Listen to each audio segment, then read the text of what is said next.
Well, what is time of flight? The time taken by a body which is thrown up to reach maximum height and come back to the ground is called time of flight.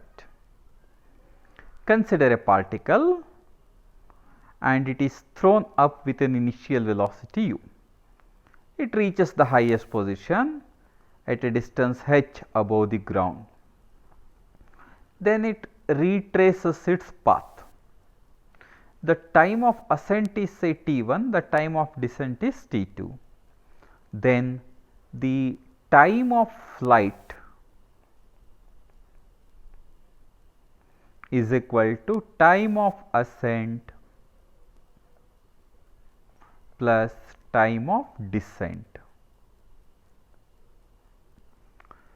Now, time of ascent, we have already seen that time of ascent can be written as u by g. Time of descent is also given by u by g. Therefore, this can be written as 2u divided by g. So, time of flight can be written as 2u divided by g. Is this the only way of writing this expression? No, there is another way. Time of flight, which is represented by capital T, can also be written as, I am just writing it in this form, t1 plus t2, t1 is the time of ascent and t2 is the time of descent.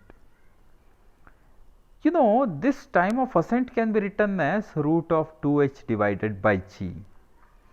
And is the time of descent given by 2h by g under root again? Yes. So, this turns out to be 2 root 2h divided by g. Therefore, the time of flight can be written as 2 times root of 2h divided by g, or this can also be written like this. I will take 2 outside, it becomes 4, 4 into 2 is 8. So, I can also write it as root of 8h divided by g.